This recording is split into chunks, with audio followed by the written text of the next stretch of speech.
Yeah, we're here to talk about women in the tea industry. So can you tell me how you get started in the tea industry? We did tea tastings in our apartment, and people started to get really excited, say, wow, where did you buy this tea? We like it, you know. And So you did it or your ex-husband did it? we did it together. Oh, okay. Yeah, in the apartment for actually a few years, and then we decided to open a tea house together back in 2005. And the idea of the tea house was to, you know, to let the East and West meet together. And I thought that was very beautiful. Yeah. And I have been loving it. So you've been in business since 2005? 2005 with a tea house setting. I see. Yeah, or tea shop setting. Oh, yeah. okay. Yeah. How about you? Well, this is my sort of second career. Oh, nice. Or it's called encore career. So I'm a lot older than you. So anyway, I'm a trained social worker. So I used to work at the Superior Court of Los Angeles. Wow. And I was an administrator, very stressful job. And then in the 80s, actually, I had access to a lot of really good teas directly from the farmers, from my sister. Because my brother-in-law, who's a scientist, went to China every year for a technological exchange with China. And then my sister was gifted a lot of teas. And not being a tea drinker, she would just drop off the teas for me. And then, you know, I just found tea to be such a wonderful beverage. I mean, I drank my coffee every morning to wake up, and then the rest of the day I drank tea. And then partway through, I hate to use this word like calling, you know, but I just kind of felt this, and I said, you know, where can you get this tea? And I just felt like, you know, I could do this. I could get good teas and bring it to my American audience. So I like tea so much that I actually took an early retirement. I waited that I get the retirement, and I go, bye, this is it. And then I dive into the tea business. Wow. I went to Asia. I study under, you know, my tea master. I travel. I've been traveling every year, sometimes with Jenny. And and then, you know, it just opened my horizon. I have to say, it is. You know, every time when I get a shipment of tea, it's like Christmas comes early. You know, you know how that feels, right? Yes. So it's been 10 years. 10. Wow, almost the same time. Yeah. That's good. That's good. Yeah. So I'm so glad, and I've met so many wonderful people. Yes. So when I first got into tea business, I did notice that, and maybe still until today, there are not a lot of female tea business owners. Or even like on the opposite side, you know, when I go to Taiwan, it's always men are in front or behind the table, and then do the more public, you know, tea tasting, deal with businesses. And what I see is their wives pretty much are behind the back, but they are so smart. I mean, without them, I don't think the men in the tea, maybe I shouldn't say this, they can survive, because those women, I watch them. I watch how they work. You know, I will be sitting down with a certain vendor or farmers, and we'll be tasting tea, and I'll say, I want this, I want that, and nobody write down stuff. And the woman immediately just memorize everything, deal with all the things. Me as a woman in this industry, I don't feel that I was very suppressed, but I do feel that sometimes they are a little bit uncomfortable talking to me, since they're always men doing tea tasting in Taiwan. Not always, most of the time, and so they sometimes feel a little bit uncomfortable, because when I was now I'm solo, doing the business solo, but when I was with my ex-husband, even though he's white, they prefer talking to him. And I mean, I don't feel bad, but I always watch them like, why don't you talk to me? But on this side, on the American side, since I do more traditional Chinese and Taiwanese style teas, I actually do notice that more male customers too. And so maybe me being a female is actually, maybe we should put this on, an advantage. I see. Yeah, I do notice there are way more male customers in the Gong Fu Cha tea world. That is true. Yeah. Actually, I didn't really think of like being a woman in the tea industry, you know, with the issues, you know, surrounding it. But one time, a customer who's a couple, and the wife said, you know, you're like the only woman that I know who owns a tea company, because most of them are like Caucasian men marry Asian woman. And, you know, so they do the language, you know. So, and I go, huh, yeah, that's true. I never really thought about that, you know, of my gender. I think in the United States, I think being a woman is a disadvantage or an advantage. You know, because I have a small company and it's online, and it's true that most of the my customers are probably 99% male. Until recently, when Lisa C's book came out, then you know she has a big, wide women audience. So I've gained a lot of women customers. But anyway, I think probably my ethnicity helps, because I'm more authentic, because I'm Chinese, I speak Chinese, and I have access to tea. Right, exactly. The source, but I think what I've noticed is when I go to China, I think being a woman, it's harder for people to take me seriously. Oh, wow. So I've had incidents that, you know, like last year I was in Hangzhou, and I was introduced to this guy who was a procurement specialist for Hong Kong's Fengmingtang, you know, which is a very famous company. And so, you know, he took me to the Longjing village, and he just sat there with a farmer. He didn't take me to the mountains, and he started asking me questions. It's like he had to interview me first. To see if you're legit. I'm not just like, you know, somebody who's playing around. And then, you know, so as we talked, and then he kind of realized that, you know, I was serious. Then he said, like, okay, are you ready to go to the field? I said, sure, whenever you're ready. So we went up, and this is not just a single incident. And I have, you know, because usually I have referrals from my tea masters, so they kind of feel obligated that they have to receive me. But then sometimes they just kind of like, okay, you just here wanted to have a tea tour, per se, right?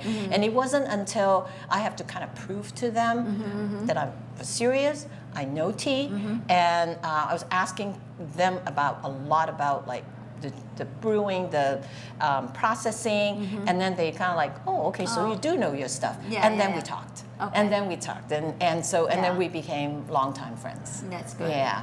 So in that case, I feel actually pretty lucky. I only feel that in Taiwan case, because I deal with most of my teas in Taiwan, I only can sense they are a little bit uncomfortable with me because I'm a woman, but I never feel like they don't take me seriously, and they think I'm the secondary, you know, race or gender or whatever. So I feel extremely lucky. In a way.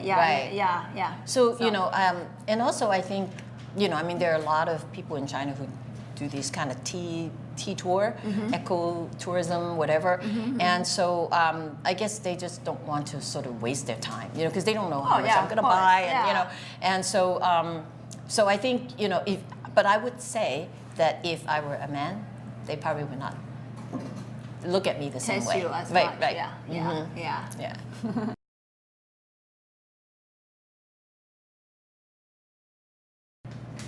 Women's role in, I think, in picking is pretty much women.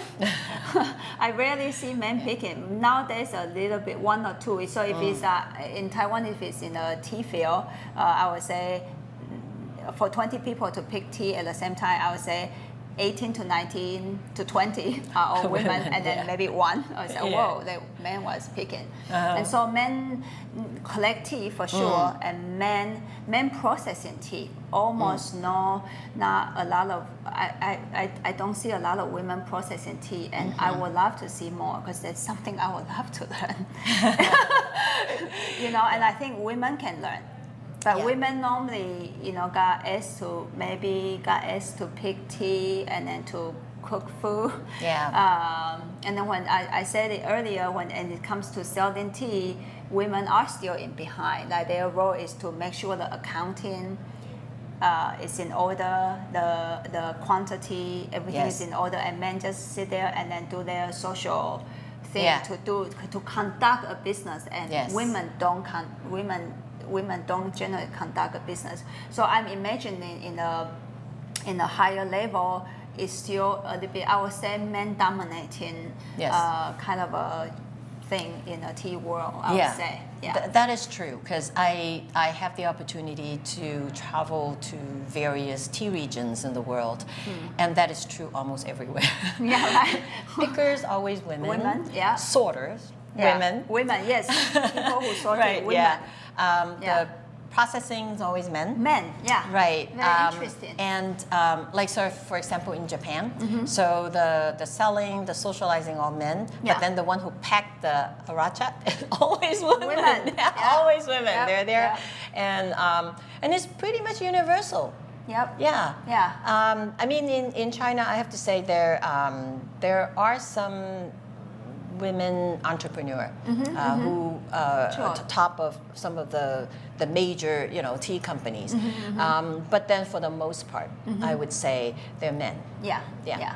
Yeah. Very interesting. Right. Yeah. So I don't know whether that will change.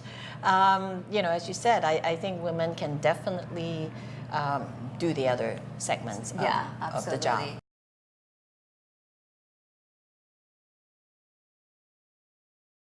In Taiwan tea farming, I believe a lot of times actually it's government own the fields, and then they lease it to farmers, and it can be through generations. So the lease can pass on to the son. But I would say it's still the men who own maybe the title, and then when women marry into that, they are just part of the family.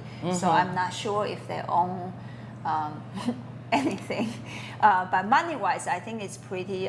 They just share money, I would say. Yeah. And that's been my experience too. I haven't really asked that land ownership question per se, but then, like for example, in China, like around during the 80s, that the government actually leased or given the name the lands, but not permanently, like maybe for 50 years, and then they renew for another 50 years to a family, and then maybe the father would give the land to the son, and then I would say then the daughter would marry into another family.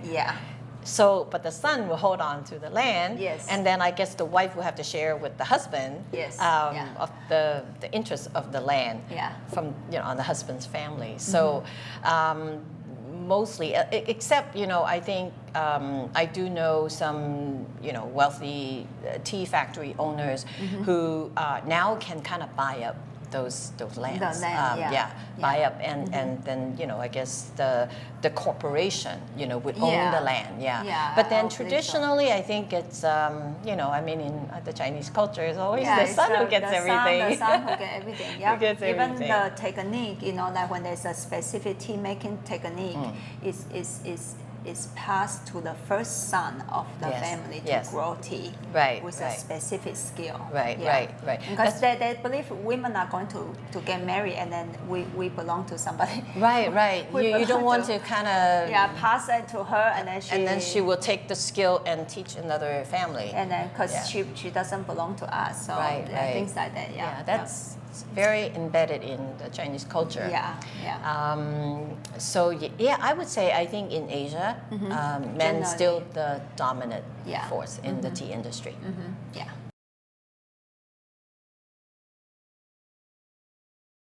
I actually don't encounter like gender in my business. The thing is, I work alone. So maybe in a bigger corporation, there might be some problems with gender issues, but I don't care. I own a business. So what do you say to me? I'll just tell you to shut up and go. That's the advantage of having your own business. I don't think. And my business is online. I don't even see my customers. I talk to them. I email them. And I mean, I don't think I couldn't think of any incident where gender has been an issue.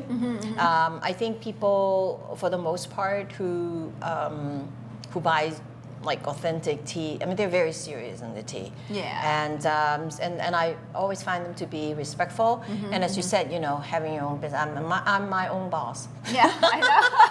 That's great. Yeah. So that's good. You know, I mean, I do see clients, but you know, I don't really encounter any sort of negative circumstances. Yeah.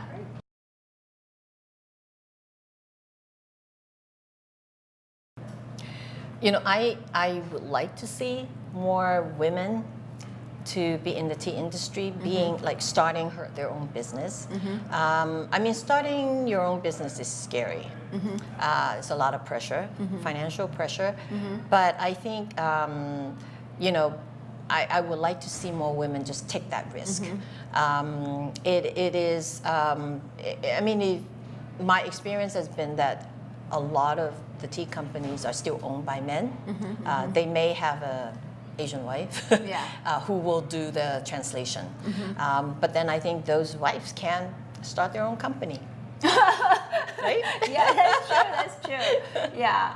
Well, as I think as more and more business opening, tea I think is growing industry in America. I think there are more and more women that, you know, Winnie in California, at Berkeley. I think that was her business. Yes.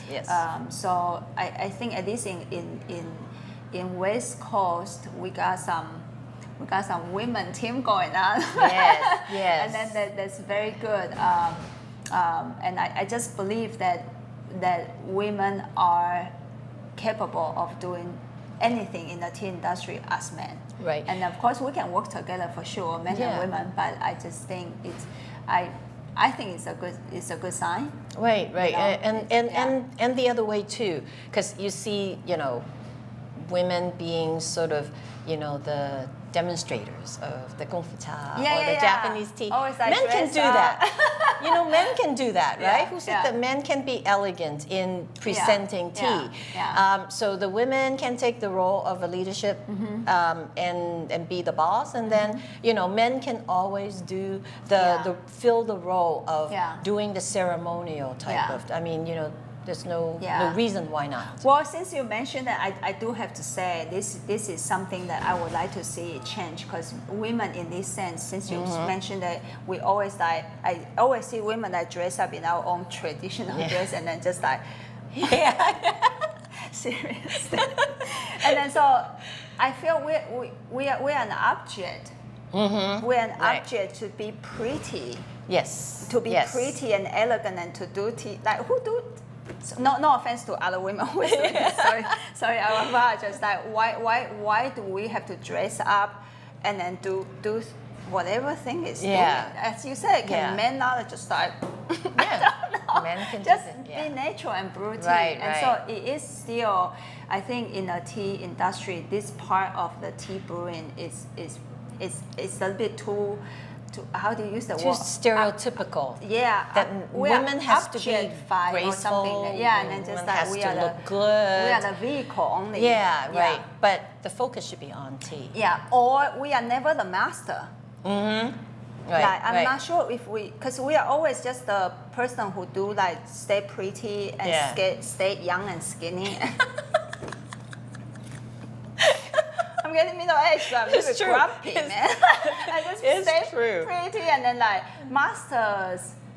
I think masters are normally men. Yes. Because we are always doing the secondary role, and so masters are men, and that part I would really like to see change.